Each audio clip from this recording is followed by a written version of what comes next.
There is a photo, faded with that grainy texture typical of the 70s. In it, a dark-haired young man smiles shyly at the camera. Black hair combed to the side, a neatly pressed white dress shirt. He is 19 years old in this picture, Gustavo Adolfo Garcia. And in a few weeks, he would be dead, but no one knew it yet, not his mother, who would keep this photo in her wallet for the next 40 years. Not his siblings, who thought Gustavo was just too busy to call. Not the Chicago police, who would write his name on a list that was silently growing, without anyone paying attention.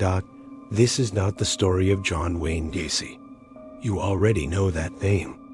You've seen the Pogo the Clown makeup on magazine covers, in documentaries, on lists of history's worst murderers. What you probably don't know is Gustavo. And that is exactly why this story needs to be told. Because Gustavo was not a number. He wasn't just another name on a list of 33 victims.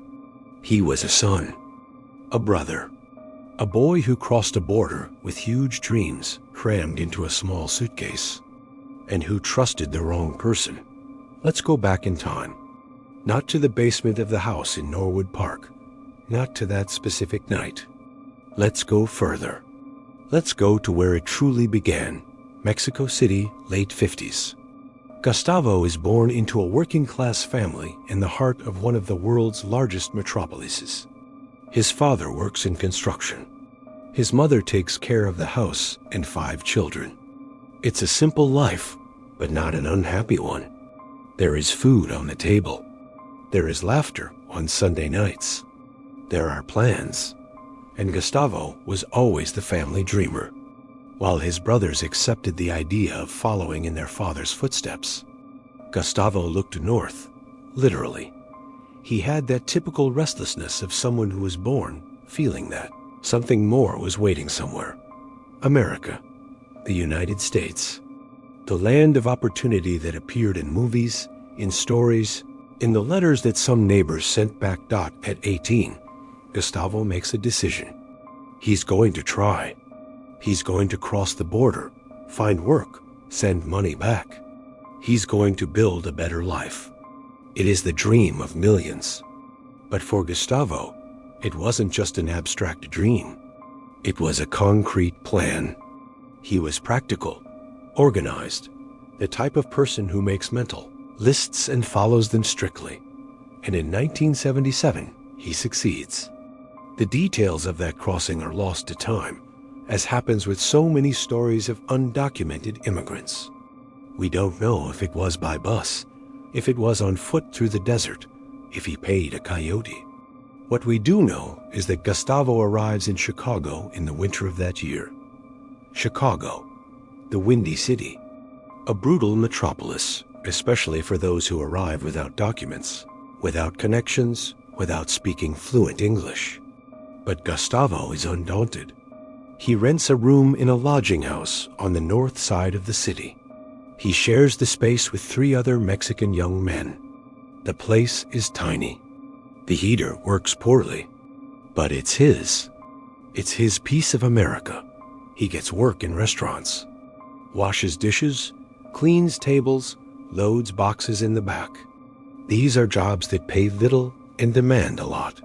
Work that leaves your back aching and your hands chapped in the Chicago cold. But Gustavo doesn't complain. On the contrary, in the few letters he manages to send home, he talks about the city with enthusiasm. He talks about the tall buildings, the lights, the possibilities. His mother would keep these letters. Every word Gustavo wrote in that careful, slightly childlike handwriting, full of spelling mistakes in Spanish, because he was beginning to think in English. "I'm fine, Mom, don't worry. I'll be able to send more money soon. Everything will get better soon." His roommates remember Gustavo as quiet, but friendly. He woke up early.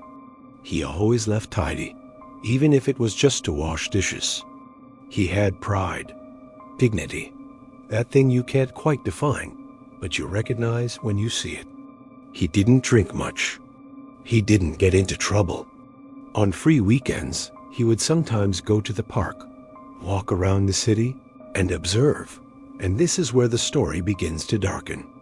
Because Chicago in 1978 was not just a city of opportunities. It was also a city of predators. And there was one in particular who was at the height of his activity. John Wayne Gacy. To the outside world, he was a respectable businessman, owner of a small construction company, active in the community, member of the local Democratic Party.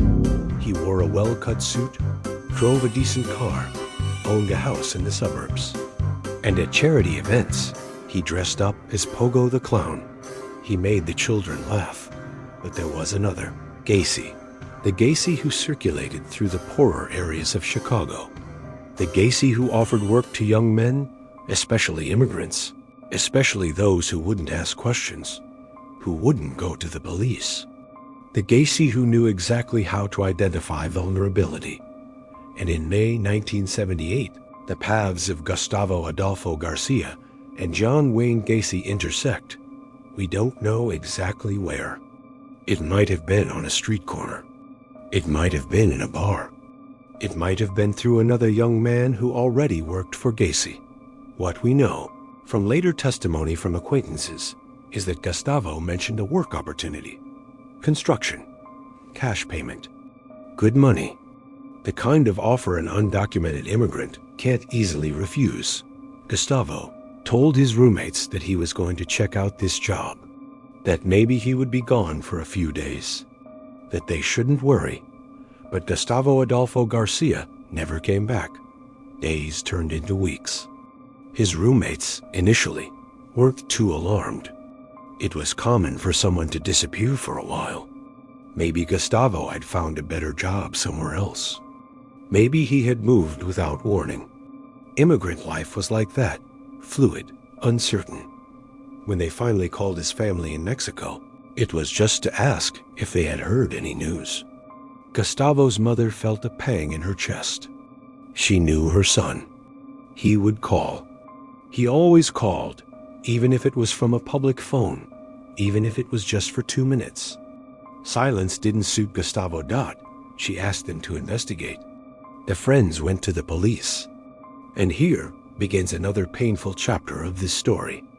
Because the Chicago police in 1978 weren't exactly interested in missing Mexican young men, undocumented, no family nearby, no resources, just one more among dozens who disappeared every month.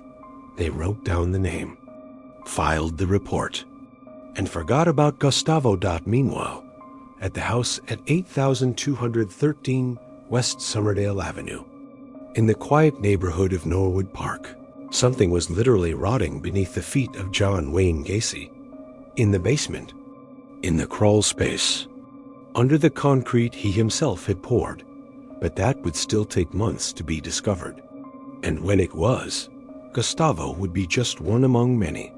For now, in the first months after his disappearance, Gustavo existed only in memories. In the faded photo his mother looked at every night. In the whispered conversations of his roommates, who wondered what had happened. In the prayers his family offered, asking that he be well, somewhere. And perhaps the cruelest thing of all, Gustavo still had no name.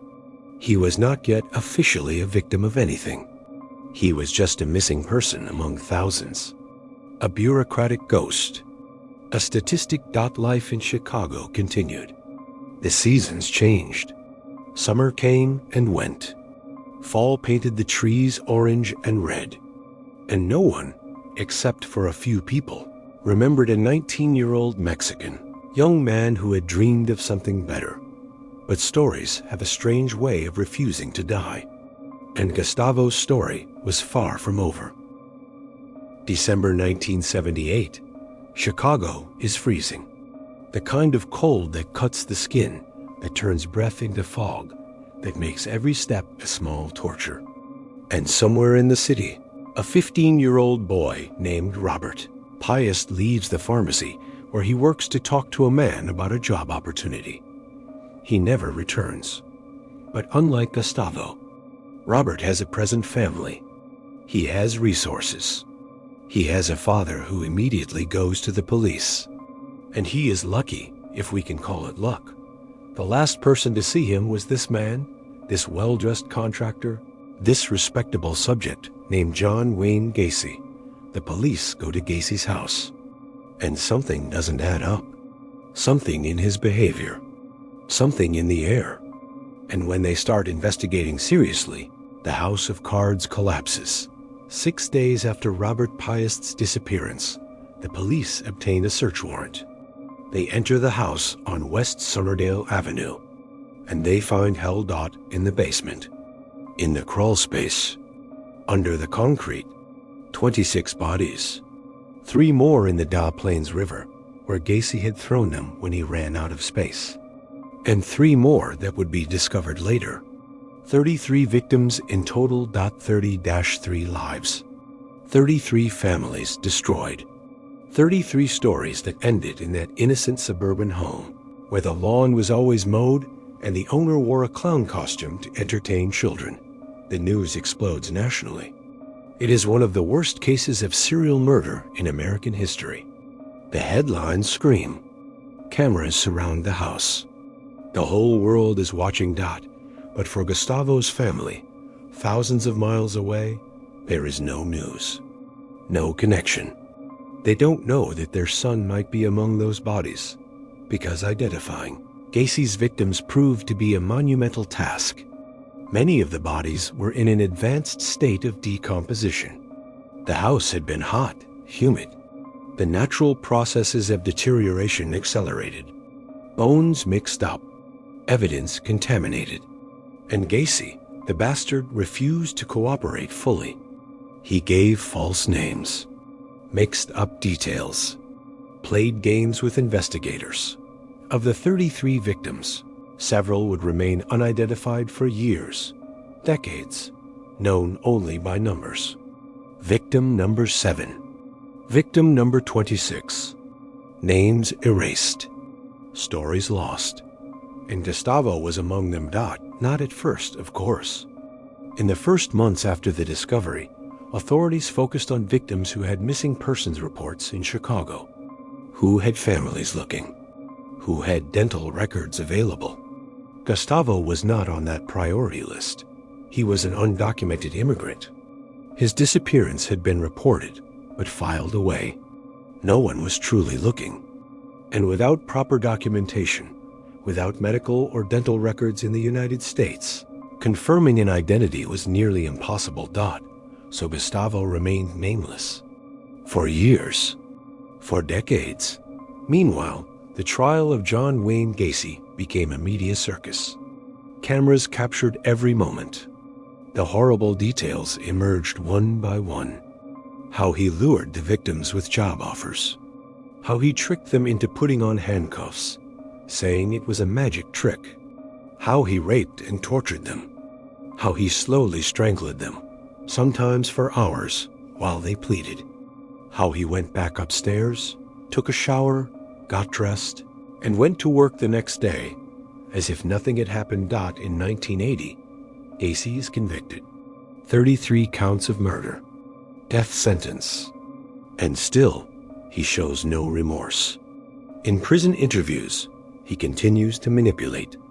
He says the victims deserved it, that they offered themselves, that he is the real victim. Repulsive, but unfortunately common among killers of this nature. The years pass. Gacy remains on death row. He gives interviews. He paints clowns. He sells the paintings to morbid collectors. He becomes a kind of grotesque celebrity. And meanwhile, some of his victims still have no name. For Gustavo's mother, these years are an unbearable limbo. She doesn't know if her son is alive or dead, if she should keep hoping or start grieving. She lights candles. She prays. She looks at that faded photo and wonders what happened to her boy. Gustavo's siblings, now adults, build their own lives. Some stay in Mexico. Others also come to the United States. But there is always that hole in the family, that absence. That unanswered question. In 1994, John Wayne Gacy is executed by lethal injection. His last words are "kiss my ass." Classy until the end. But his death brings no answers to the families of the unidentified victims. It takes the little knowledge he might have shared to the grave, and Gustavo remains nameless. But science advances, and with it, new possibilities. In the 2000s, DNA begins to be used more widely in cold cases. Technology improves. Databases grow. And organizations like the DNA Doe Project begin using genetic genealogy to identify unknown victims.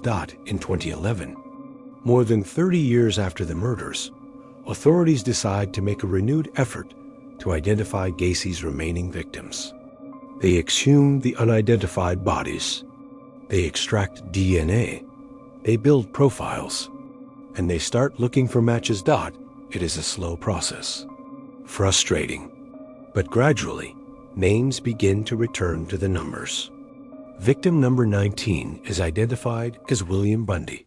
Victim number 24 is James Byron Hawkinson. Each identification is a small victory. Each name restored is an act of belated justice, but there are still nameless victims. And Gustavo is among them. Until 2021, 43 years after his death. Technology finally catches up with Gustavo Adolfo Garcia through genetic genealogy. Investigators manage to trace family connections. They contact relatives in Mexico. They collect DNA samples. And finally, after more than 4 decades, they confirm one of John Wayne Gacy's unidentified victims is Gustavo Adolfo Garcia, 19 years old, who disappeared in May 1978. When the news reaches the family, it is an emotional earthquake. Relief, horror, sadness, anger, everything at once. Finally, there are answers. But what answers? The son, the brother, the young man who went to America in search of dreams, ended up buried in the basement of a monster. Gustavo's mother had already passed away by then. She spent her entire life not knowing, waiting. Perhaps it's a mercy, the siblings think. Perhaps it's better that way. But there is also a feeling of profound injustice. 43 years. 43 years for their brother to have his name back. 43 years of being just a number. And even now, with the confirmed identification, Gustavo remains relatively unknown. Just one more name on a long list. Just one more victim of the killer clown. And that's what hurts. Because Gustavo was not just a victim. He was a person. A person who crossed a border with courage. Who worked hard. Who loved his family. Who had plans. Who trusted when someone offered help. And it was that trust, that vulnerability, that hope that John Wayne Gacy exploited. He had a dark talent for identifying people who would not be searched for with much fervor. Immigrants, runaways, troubled young men, people on the margins, people that society often ignores. And it worked. For years, it worked. 33 times. His story ends here. But the conversation about what his story means, about who we choose to remember and why, about how we treat the vulnerable among us, that conversation needs to continue, because as long as there are people like Gustavo, who dream and risk and trust, there will be predators who will try to exploit it. And there will be families waiting for answers. And there will be nameless victims, unless we decide differently. Unless we decide that every life matters. Every name matters. Every story matters, including that of a 19-year-old Mexican young man who once believed that America could be his home, and who paid the highest possible price for that belief. Rest in peace, Gustavo. You finally have your name back, and your story, however tragic, will not be forgotten. Thank you for watching this detailed. Please subscribe to the channel and hit the notification bell to be alerted when that video is released. We appreciate your support.